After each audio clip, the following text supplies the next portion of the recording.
What up, everybody? What's going on? It's your boy Tvshka and Josh. Hey. Did I point the right way? No, I didn't. That way. There we go. The mirror thing gets me every time. Yeah, I've got a little bit of a new setup too. So kind of like, Yeah, all right. I got to remember right is left and left is right. Exactly. Yeah, because we're on stage, everybody. Yeah. So stage left. But hey, what's up, everybody? Welcome to Bracket Bitches. Dude, we're wrapping up. Finally, we're wrapping up. Not only late in the timing tonight, but late, being a week late. But we're wrapping up the NCAA tournaments, man. We are. I guess we can. Somebody won. It wasn't me. Oh, I think it was someone here. Yeah. Yeah, I bet somebody in the room actually did. Yeah. But no, man. Like, I mean, now that we're a week away, I mean, we had the solar eclipse, which was nuts. Had some of the Ruckus crew down here, which was bananas, dude. Fitting 4 people in a 3-bedroom, but we made it work. But now, like a week removed from championship weekend, what are your thoughts looking back on just the whole tournament overall, men's and women's combined? The women was more entertaining than the men, based on the fact of we kind of already. UConn was the better team. Like they just were. We can get into some stats for just how dominant they were. You'd be excited for a half, and then they just come out and be like, "No, we're the better team." There really wasn't many like crazy, which typically in women's there wasn't like typically crazy upsets or anything like that. But there was much more back and forth games that happened, much more classics that happened. I guess. I mean, yes, Iowa did run away from LSU in the end there, so it really wasn't. But I mean, it was pretty much to the end. And then that UConn Iowa game was a classic in itself. Unfortunately, the refs got involved, but I mean, it was the right call. And then the South Carolina was just they were kind of like UConn. They were the best team in that league, but you had and ratings didn't lie. You had the better star of college basketball in the women's side for that. Whereas the men, it was kind of, other than the Texas A&M hitting the buzzer beater to go into overtime, and that game was pretty crazy. And you had a couple other games that were, kind of close, but most of the time, it really, the better teams typically won. There was some disappointment. Maybe the Yale beating Auburn was the biggest upset, much less. The biggest upset of all was, if you really want to get to it, is Oakland beating Kentucky, because it literally ran their coach off to Arkansas. Yeah, so, and it ruined my side of the bracket there. Them in NC State. It ruined it so bad you won. Crazy. Yeah. But you know what's also crazy is 26% of brackets picked UConn to win to win it all. Like not just a game. Guess who comes in at number 2 with 10.94? Purdue? Nope. Houston. Okay. Yeah. It was either Purdue or Houston. Right. Yeah. I mean, because they were the hot team. Of course, losing the Big 12 championship, there's a lot of question marks there. But yeah, they were the second one. Then North Carolina, surprisingly, with 9.9, and then Purdue with 7.85. Well, a lot of people thought that bracket they had the easiest route to the tournament, like, as far as that bracket compared. Because UConn, if you think about it, UConn had the SEC champion. They had the 2 teams that went to the Final Four the year before that they had to play in the next round. If Stetson gave them such a big fight when they won by a gentleman's 39 in that first round, but you still had that. And then I forget and you had Auburn, who got knocked out by Yale. I forget who the 2 seed was on the top of my head, but that was like the toughest bracket that you thought of. And Alabama ended up coming out in North Carolina's region, which I thought that they limped into the tournament. But hats off to Nate Oates and the Crimson Tide on making it to the Final Four, and they gave if there was any team that matched up the best and played the best against UConn, it seemed like Alabama, but at the end of the day, they still won by double digits over everybody. I mean, not Alabama, UConn. Sorry, UConn. They still beat everybody by double digits. So, but overall, I still watched all the games. I never got basketballed out. And you go right into the NBA, and if you didn't like pick and rolls before, you're not gonna like the NBA, because that's all they run. Pick and rolls, fadeaways, and then a lot of free throws. And talking about the NBA, or not the NBA, but the NCAA tournament, you had two number ones going up against each other. Yeah. I'm not sure what the consistency is on that as of late. You had a number 11 sneak into the Final Four, being NC State, so it was a little bit of a rarity, but not as much. Then Alabama number 4. But then looking at the Elite Eight, you had a 4, a 6, 2 threes. There's only one double digits. 7 and 11. Yeah. And the ACC made up 25% of it. Yeah. It's kind of crazy when they were like, "Oh, the ACC sucks," and you had the ACC champion represent you in the Final Four. Now, granted, they were way overmatched, but DJ Burns will always he's a legend now. He's with that NC State player. So ACC having a good one. Big 12 not as great, guys. We could have done a lot better. The Big Ten still hasn't won a national championship since 2000. Yeah, that's a long ass drought. 24 years. Yeah, and going to next year, it'd be pretty close to 25. Yeah, it's closer because you can't win the game until you win it, right? and usually that's about the same exact date. Yeah, on that. So, but yeah, no, overall, like I said, I enjoyed the females had a lot more star players. They had a lot more storylines that you were hoping to get, and you got them. And still, though, the best teams all year. UConn's been the best team. Purdue was the best team. Caitlin Clark was the best player. And she was the best team. And South Carolina was the best team. Yeah. I guess you're the second best team, but yeah, Caitlin Clark was that team. There's definitely a lot of good, B-roll characters in there. But yes and no. One of her teammates went to the WNBA tonight draft, which was tonight. Surprise, surprise, Caitlin Clark went number 1. But one of her teammates went there. I forget her name. So sorry, but I'm just one of her teammates went there just to support her, and then she got drafted. So they did have at least 2 draft picks. But yeah, it did seem like Caitlin Clark and a bunch of girls, which actually is not true. You don't. It's even with Michael Jordan, you had Pippen, you had but at the same time, it's just God, man. There's just some people they just dominate and they can take over the game, and nobody else on that team could. No. But jumping back to the men's, we do got to go through the bracket, everybody. I know you hate it. You hate to see that name at the top, but suck it. That's my legal name. But Jeremy Miller in the chat, coming up in second, man. I was actually sweating a little bit. More so maybe on the women's with him, but because he had the same pick except like maybe 1 or 2 differences. But and then saying Dawn Staley deserves all the props, man. Yeah, she gave Caitlin her flowers. She was dealing with a lot of hate going on with Caitlin Clark. Her being on SNL and stuff like that. People were like, well, why are they going to award? I'm like, because Caitlin Clark gets ratings. Yeah. She's making ticket sales. I don't know what else to tell you. Yes, her team lost, but so did the Fab Five. We talk about the Fab Five more than we talk about who won the national championship those 2 years that they went to the final game. So sometimes you just have much more of an impact than the champion. Right. So men's bracket. Jumping back to that. Well, you got me on the Don. You split it up. No. You're good. We'll get to Jeremy's women's basketball questions here in a sec. For ours, you guys each put in 2 brackets except Jason, and you all lost to me, which is great. Big stroke to my ego this week, so appreciate you all on that. But Jeremy Miller coming in second place, and then your bracket coming in third, man, 144. Hand up, it's not mine, it's my dad's. I just entered it.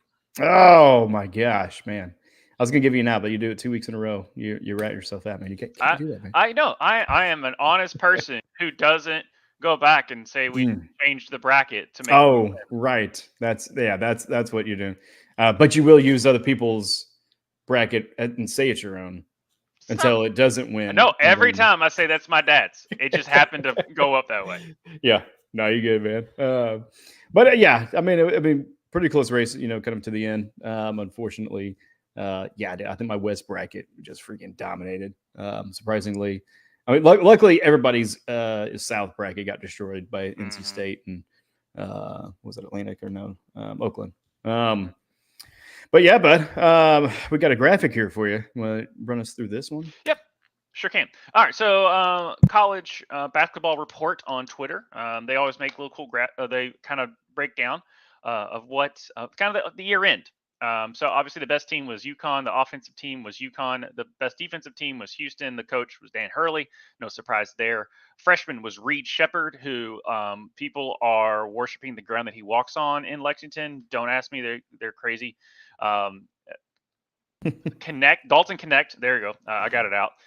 Yes, he was a transfer of the year. He literally came from like a D2 school or something like that. Like no one really knew who he was until this year, and he was everything. If it wasn't for Zach Edey, who was definitely the best player back to back, Dalton Connect was definitely right there behind him. And that if you want to know how good Dalton Connect and Reed Shepherd were, go back and watch the last season game between Tennessee and UK. Those two just went off. And then my boy Shed, if you didn't get hurt against Duke, UConn probably still would have won, but it would have made it a lot more interesting because he was that team. And just when he went out, it was pretty much over. Zach Edey, obviously, he's a walking 40 points with one move. Conference of the year, Big 12, no surprise there. I thought that was Missouri State is improved. It's apparently not. So yeah, and I thought it was either Morehead State. So that's just the Kentucky person in me. Yeah, Miami went from the Final Four to like under 500. It was insane on how much they declined. March Madness bust. Yeah, Auburn. They lost to the smart people. They lost to the nerds. So they literally just ran through, like they won their SEC tournament. Who the SEC was supposed to be really good this year. They won about double digits over Florida, and they just laid a goose egg against Yale. Game of the year was Arizona and Florida Atlantic. Mm-hmm. If you watch that game was awesome. So I was like, when people were like, "What's the game of the year?" I was like, Florida Atlantic versus Arizona. It was back and forth. It was great. It was just great basketball. Yeah. Double overtime, ending 95-96. I mean, you can't ask for anything more. No, it was just awesome. Hated, yes, Zach Edey, because he is basically like he either gets fouled or he doesn't commit fouls, or he commits a foul but they don't call him on it, and he stays in the lane all the time, and it's boring basketball, but you can't deny that he's good.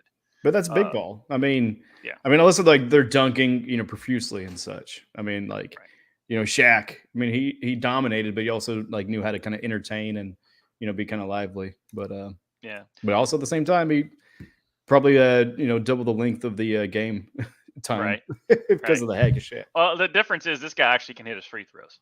Yeah. So that's another thing. He shot the most free throw. I think he set a record for the most free throws shot in a season this year. Yeah. Oh yeah.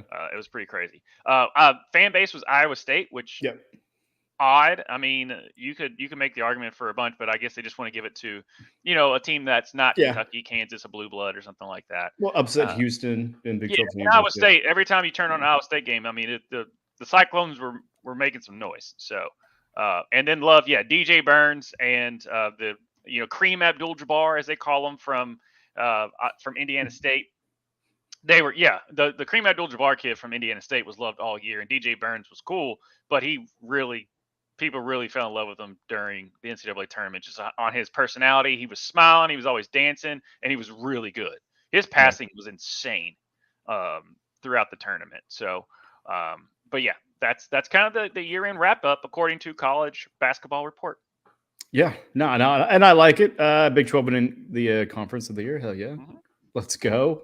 We didn't win the big one, guys. Nope. But I like it. We're going to grow next year too, as with pretty much every conference. I mean, the SEC gaining Oklahoma and Texas. I mean, we got a lot of movement going on. Mm-hmm. What you got? Mm-hmm. Yep. And then as far as wrapping up some other stats for you all. So UConn's average margin of victory in the 2023 was 20 points over 6 games. The average margin of victory in 2024 was 23.3 over 6 games. Okay. On average. Now, to break down the past 12 NCAA tournament games that UConn did, they beat Iona by 24, St. Mary's by 15, Arkansas by 23, Gonzaga by 28, Miami by 13, and San Diego State by 17. Okay. That's their tournament run then. The tournament run now, Stetson 39, Northwestern 17, San Diego State 30, Indiana, Illinois 25, Alabama 14, and Purdue 15. So, like I said, Alabama gave them the biggest run, and they still lost by 14 to them. And then Purdue by 15. So that is just incredible run in 2 years by Dan Hurley and the Huskies. Sound like a bunch of numbers. I got dizzy there for a second. Yeah. But hello there. That was on Bryn. And hello, Jeremy. I mean, I know you said that earlier. Caitlin roasting Shea was hilarious. Agreed. Yeah. I mean, dude, that was a really fucking good SNL episode. Yeah, it was a really good. That Beavis and Butthead. I might go watch that again. That was hilarious. Right. And Robbie Avila deserves to be on a better team. Yeah, thank you, Jeremy. That me knowing his nickname more than I. Yes, Robbie Avila probably will be joining his coach at St. Louis because his coach got the job at St. Louis. So people were thinking he's probably going to go there. But in the NIL era, who really knows? Yep. I like it. Just like the SNL show, entertaining but a little bit sloppy, and that's what we are tonight right now. Right. So, I don't think anybody held character. Definitely not Ryan Gosling. Ryan Gosling breaks the most of any SNL host, but I will still watch every time he's on because he's so funny. Did the cold open with Aliens? I was there for it. Oh yeah. Was also there for the women's tournament, man. Which showed up and showed out, dude. They broke records for viewership, which is absolutely insane and well-deserved. So it's actually awesome that is pretty much going to be the norm. I mean, just going to be battling back and forth as far as highest rated sporting event or basketball game or NCAA tournament game, whatever it may be. So love to see that. Also love to see this, man. Man, look at that name at the top. So good. 198. Jeremy Miller, man, right on the heels again with 188. And then Josh coming 164 and sold at 140. Who's not on the list is Jason. He never submitted his bracket. I know there was some issues. It, but it was that was me. Well, no, there was issues with that, but I told him to screenshot his bracket and send it. Gotcha. Never did. So sorry, Jason. He can. I mean, if you sent it, we would look at the point total in that GM. The Jets aren't here to run a punt back for you. Oh my god! Not this time. Dude. Oh my god. Still pissed off about that. Yeah. Made for good. But yeah, man. Though. Yeah. But women's tournament. I know we kind of been jumping back and forth between both of them, really. But yeah, kind of final thoughts on how everything went down for their side. The Caitlin Clark effect, drawing eyeballs on top of just piggybacking what she did last year, and the eyeballs she drew, and then LSU kind of going into that kind of. Haley Van Lith transferring from Louisville, and people were thinking, oh, she's going to go back home. She's going to do all this. No, she went kind of ring chasing with her and speaking up with Angel Reese, and then Kim Mulkey being Kim Mulkey. So kind of made them into like the villain role in that. Yeah, definitely. But with the coaching. Yeah, and just how Kim Mulkey is, and just look at me, coach, and all that stuff. But guess what? Every story needs a villain, in a sense. Not to say that those girls are terrible and they're blah blah blah. It just the coach being, and then Haley Van Lith going there to ring chase, and just kind of how their cocky demeanor, which is fine. It's basketball. Be cocky. I don't care. You're good. But and you gotta have some moxie too, right? So going into it, you need every story needs a villain. Now, granted, but Caitlin Clark lived up to the billing. LSU lived up to the billing. South Carolina was the best team all year, but then you had Juju out in USC. You had Schuster. Let's not talk about that. Let's not go there. No. Let's cover that one up. Which is kind of crazy that they both went. They're both named Juju, and they both went to USC. It's kind of funny how that worked out. But anyway, she'll be back, and so a lot of people were able to find out that she's really good. And then Paige Buchers, whoever you talk to, they pronounce her name differently every single time.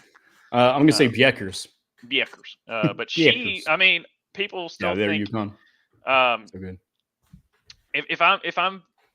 If Paige didn't get hurt, that's the thing. If she won like Player of the Year as a freshman, which was nuts, and if she didn't get her injury, like who knows, she might have been chasing Caitlin. That being said, there's never been a better shooter in women's college college basketball, at least that I've seen. That's kind of doing the Steph Curry thing, but she's also a really good passer. So we'll see how it all works. But when you draw over 18.7, I believe was the number. and was up 80. That was up 89% from the final of last year, and that was the LSU Iowa game, which we got the rematch again this year. Yep. But it drew people. Hey, guess what? It was the Caitlin Clark effect, and I was glad that it happened. So now more people are focusing and realizing that there is talent in college and women's basketball. And you see the effect of the tickets and them moving to bigger arenas for when Indiana Fever, I believe, comes in town to play. So just because of Caitlin Clark, people just want to see Caitlin. So it's kind of crazy on what's going on there. And they needed a kind of a shot in the shoulder as far as viewership. And I mean, they were literally like maybe a couple of bad games away from just staging brawls right at the beginning of the match. Right. I don't know NHL. I mean, I enjoyed it, but it was like, okay, this is just sheerly a grab of attention, saying, "Hey, NHL, we're still over here. Don't forget about us." Was it the Devils and Rangers that had like 8 guys ejected? That's why they drop it. Gloves down. Puck drop, gloves down. Let's go. They're just going at it. And just 2 guys that like the Stars like jump just like casually skate off the field. Yeah, and the wrong Stars were the second to throw a punch. Yeah. And so I guess by rule, like the first one's to throw a punch, get to stay in the game. Everybody else is secondary fights that actually get time in the box. Yeah. And actually like removed from the game or thing. But anyways, that was hysterical. But viewership for women's sports in general is just on the rise. Yeah. And it's beautiful because it's something that Kobe wanted himself and was fighting for. So that was another real sad part about Kobe passing, is because you can tell he had a lot more to do and he was just getting started. Really doing a whole lot of amazing things, especially for the women's game. And with his daughters, kind of getting them kind of ready for high school and college and everything of that nature. But but no, man, I loved it. I didn't get to watch as much of the championships as I really wanted to. It was just a crazy weekend, no matter what, with it being the eclipse and hosting people and still having to work pretty much every day. But I loved it. I love the buzz around it. I love the positive side of the feedback and the chatter. Some of the hit pieces and just negative talk in general. I mean, miss me with those. It is cool to see. Like the men's was so predictable, and it was like, let's watch the ones that are actually competitors. Basically, watch Caitlin Clark go through the gauntlet.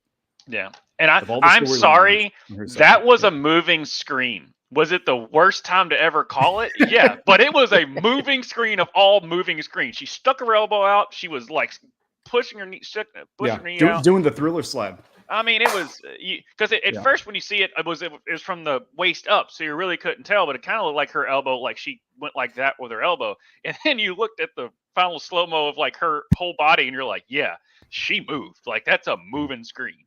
But people are like, oh, you gotta let the players play. If she does something that illegal, how are you supposed to let them play?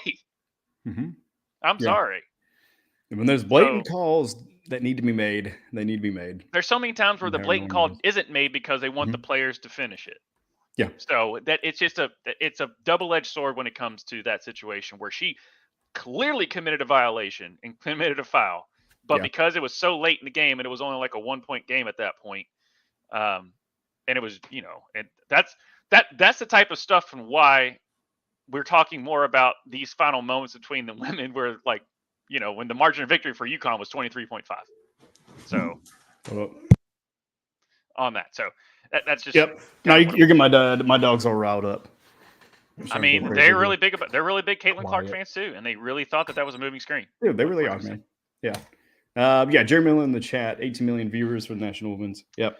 The last I think for all college sports, the last time that happened was the 2019 Final Four. I mean, the final game between Virginia and Texas Tech, which, if you think about it, people give Texas Tech and Virginia being boring as hell type of basketball, and that was they generated 19 million.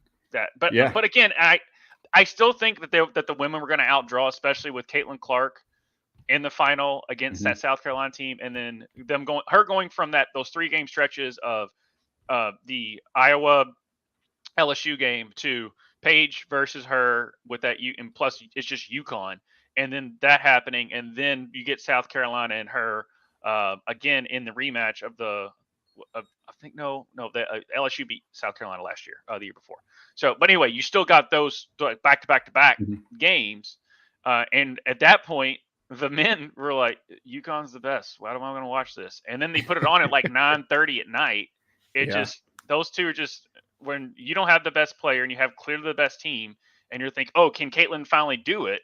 That's going to draw more eyeballs. Much less it was at 7. It was at a reasonable hour of the day. Yeah, and Jeremy Miller agrees. Angel Reese, Kevin Brink, and Angel Reese again are going to bring in a ton of viewership. I'm sure one of those is supposed to be Caitlin Clark. But yeah, no, it was he fixed it at the next one. On the next one? Oh, there we go. No, right before. Oh, that's not the next one. Nope, that wasn't the one. There you go. He fixed it. Oh, he just copied and pasted the whole thing. Yeah. But yeah, no, and actually, Jeremy. Caitlin Clark, Cameron Brink, Angel Reese. That was 1, 2, 3. So Cameron Brink, from Stanford.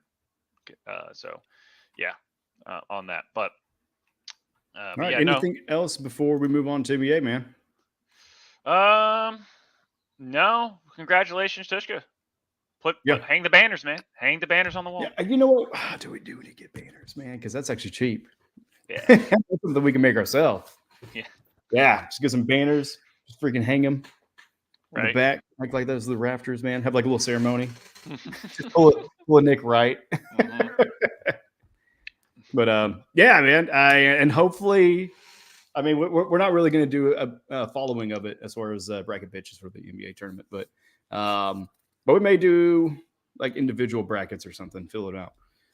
But the Thunder, baby, the Thunder. Getting the number 1 seed in the fucking West, baby. I can wear my jersey again. Take it away. Shai Gilgeous-Alexander, Josh Giddey. And then you got Chet Holmgren. So I mean, they've got a solid roster. That being said, you never count Denver out. You can't count Luka, and if Kyrie shows up. But Oklahoma City's right there with it, and you can't count. I mean, Timberwolves. I don't know.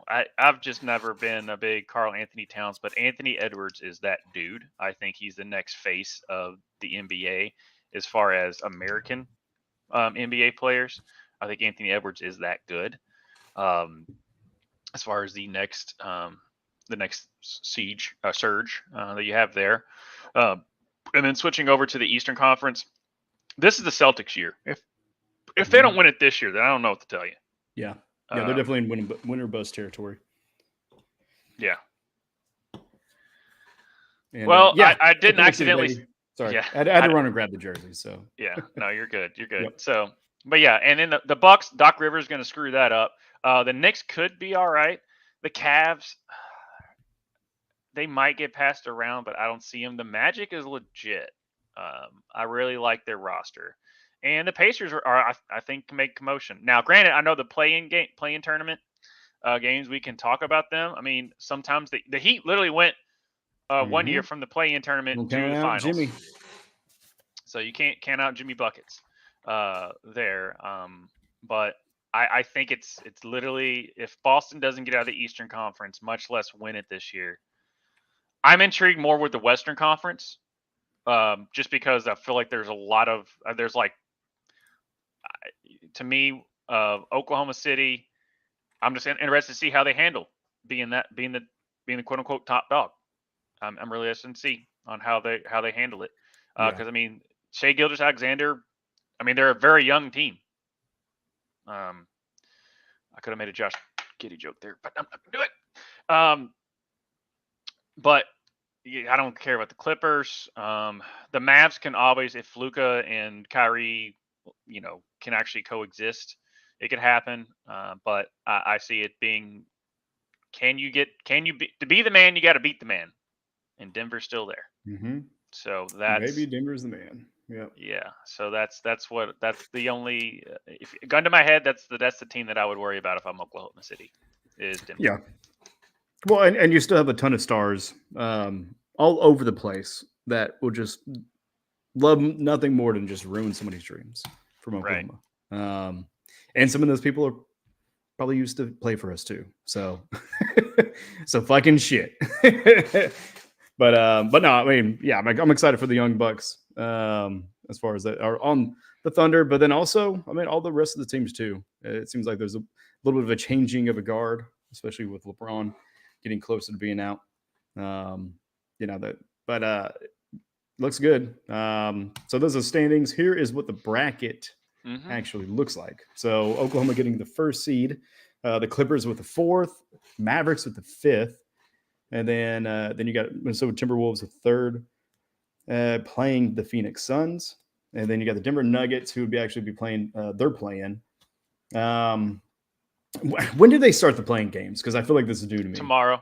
Yeah. And so this is the first year for them.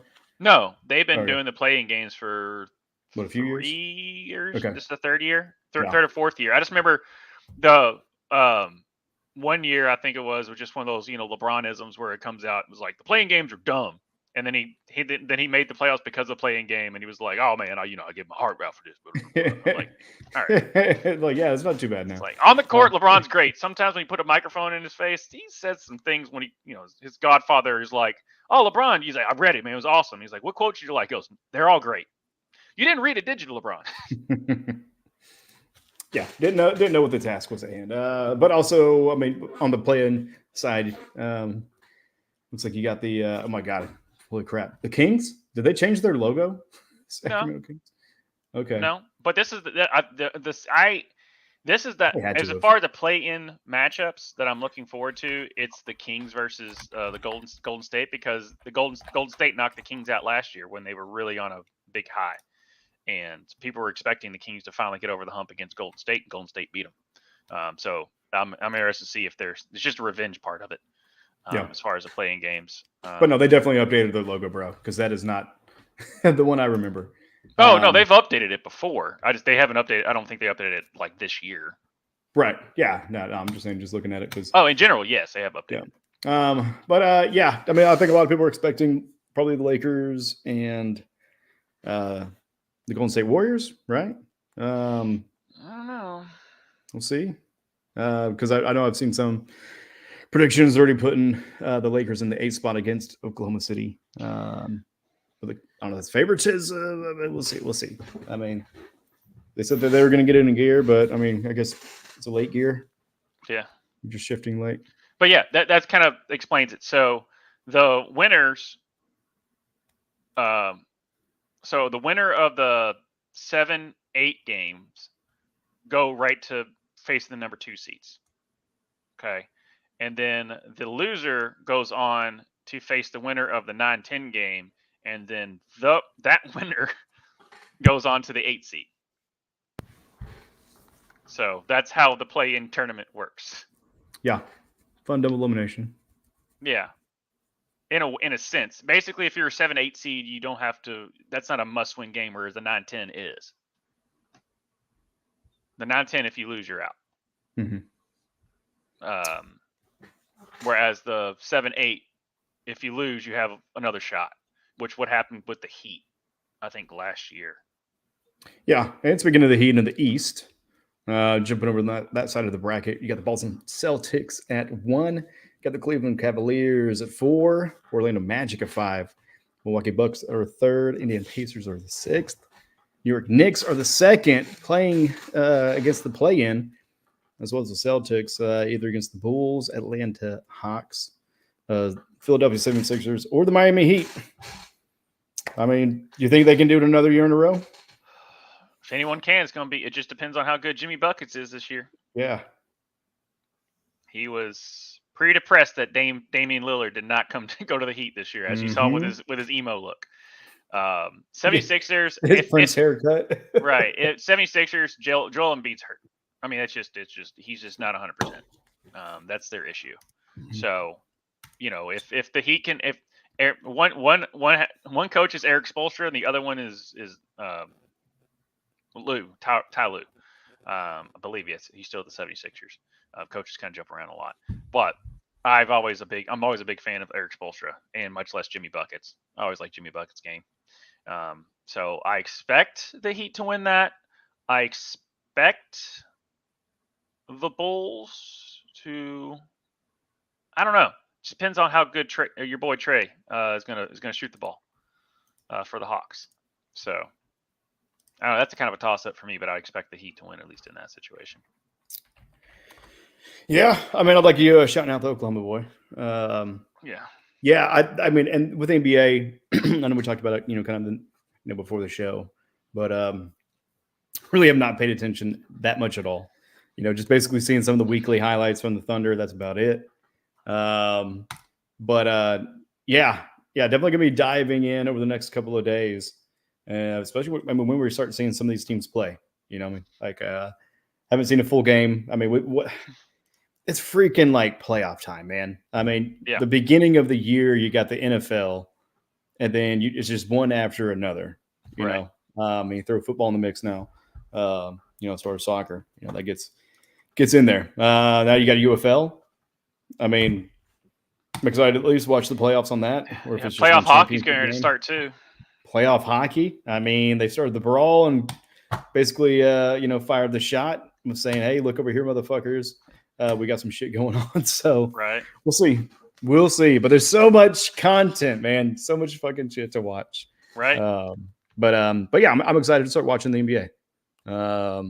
Missed the draft tonight for the WNBA, which I know you wanted to hit on for a little bit, but yeah, it's for the NBA.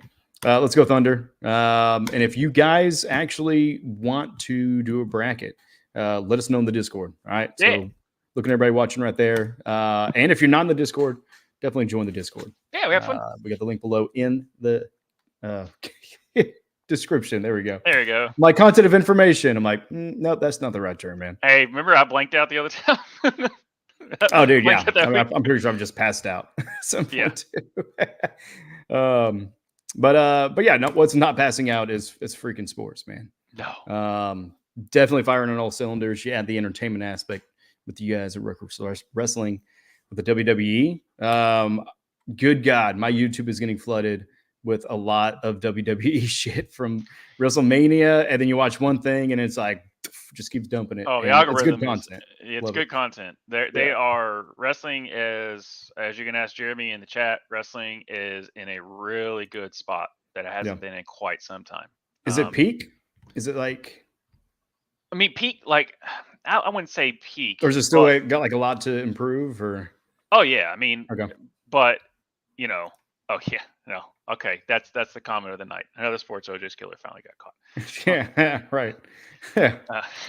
By Death himself. Good job, Death. Yeah. OJ's killer finally died. I mean, no. Yeah. Nicole's killer finally died. Anyway, but yeah, wrestling is definitely at a renaissance. I would say that. Yeah. And it's really good. Just because you have two organizations. One is finally getting a fire lit under their butt and getting the right people in management and putting out solid product.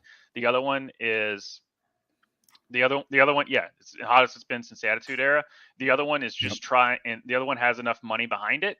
And it wasn't just some like random person that wants to invest. It's literally like kind of a family company in a way. Mm-hmm. Now, have they been making the best decisions recently? No, but it's still right up there as far as getting talent, and they keep swapping talent, kind of the WCW, WCW, WWF type of days, and like you said, the Attitude Era. So it's just a fun time, and it's drawing a lot more people of like, oh yeah, wrestling. Like you haven't heard that since, as you allude to the Attitude Era, and plus with their deals and stuff that they're doing, and The Rock bringing a lot more eyeballs to it, and that's probably why you're getting hit with the algorithm, because The Rock is actually invested in it. Figuratively and literally, he's part of the TKO board that bought him out.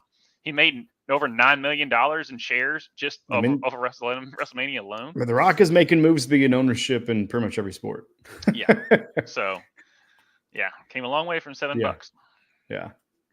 So, I mean, who do you think would be the next big celebrity crossover in that regard? Because I mean, Cena's on his way. No, I mean, yeah, but he was already there. Okay. You know what I mean? Like he started there.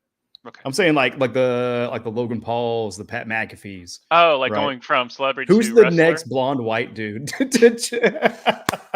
join the WWE, man? I don't know. Because I mean, there's some people out there that probably could, but I mean, Logan Paul came from a very athletic background. Yeah. Oh yeah. He was a gymnast and stuff Yeah. like that, so that's why And, he's and just and they're and they're about it. You know what I mean? right. And McAfee. I mean, he's been about wrestling his whole life too. So just give him shit there. Oh, so Bad Bunny. Bad Bunny. Was he a popular rapper first before he crossed over? Okay. I mean, yeah, he was huge, and a lot of times people are like, he wants to do more, but his handlers are like, no, we're not going to keep doing this. You're not like a chance breaking it's your one neck. thing. It's one thing that Logan Paul. That's he's a social media like entrepreneur mogul type of guy, and he was doing boxing and stuff like that. Like Bad Bunny doesn't need wrestling at all. He just loves it. And goes and takes all these bumps and stuff, and you could just see like his last match that he did with Damian Priest, where he's going through tables and stuff like that. You can just see all his handlers being like, "I'm losing dollars on this guy." Right, dude. It's like Tom Cruise. why do you have to hang off a plane? It doesn't matter. It's like I'm done even asking what next. Yeah. Just let me know on a scale from 1 to 10, how bad is it? Oh, it's gonna be great. It's gonna be like 11. Like, all right. $10 million liability insurance, like medical insured. Whatever. There's no faster reader than Nick Cage's agent of trying to find out that all the scripts suck before he walks into the office and just picks the top one. Like eeny, meeny, miny, mo. That's a great.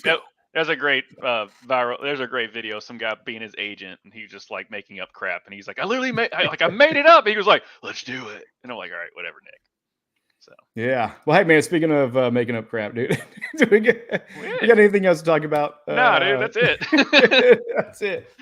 We done. At least I am. Yeah. Baked, bro. Half baked for sure. But I'm excited, man. Been lucky in winning 4 of the tournaments so far. There's a lot to go. There's a lot of shit that like luck is gonna run out, eventually, anyways. Yeah. But yeah, I'm excited for the NBA.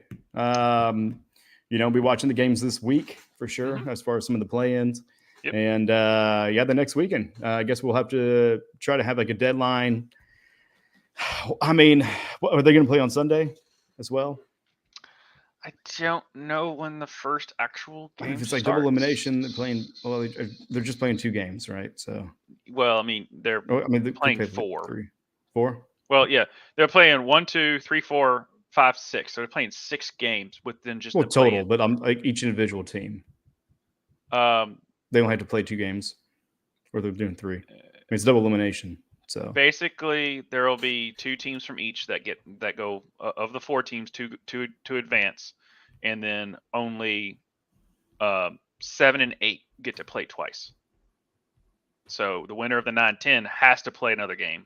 The winner of the 7-8, one goes on, and the other one has to play. So, and then the loser of the 9-10 game goes home. It's weird. It's really confusing. Yeah. Well, especially with the 2 entry. Usually they're battling for like 1 entry or something, but it's just more money. Hey, and I'm here for it. I'm a sucker for it. Yeah. Josh, where can they follow you or find you, bro? Well, I'm everywhere. Not really, but I'm here.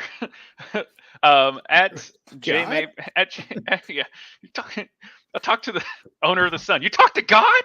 No. The editor. Oh yeah, it makes more sense. But anyway, you can find me at jmabry826 at on the tweeters. I am basically just tweeting out a bunch of BS or pretty much doing a lot of sports takes that are okay, I guess at best. I don't know. Just have myself up. I am. Yours are way better than mine, for sure. Yeah, I'm on. Sure, we'll go with that. I'm on Instagram. At least I freaking beat you at something. I'm on Instagram but I never post on there, so don't worry about that part. But I'm trying to. But you can find me over Discord of Mabes Be Me. Popping on there and saying a bunch of stuff. You can also find me at on Game Dudes every Wednesday, sometimes Thursday, as we go along in a Divinity Original Sin 2. And just kind of going through pitter-patter through that. And it's a fun time of us just trying to. It's kind of a slow-paced game, but we have fun with it. And then also, when are you guys going to play Fallout? I mean, you got to play Fallout on that one, man. Yeah, we'll get there. We'll get there. And then also you can find me on every Thursday at 10:30 Eastern at Ruckus Wrestling, joined by Justin Toner. And it's like I said, come and join us. Let us know if you've never watched wrestling. If you have watched wrestling, I mean, Jeremy Miller always comes in and hangs out with us, and we have great time there. And we try and bring all the bracket bitches / all sports on the Mondays. Apparently. Yeah.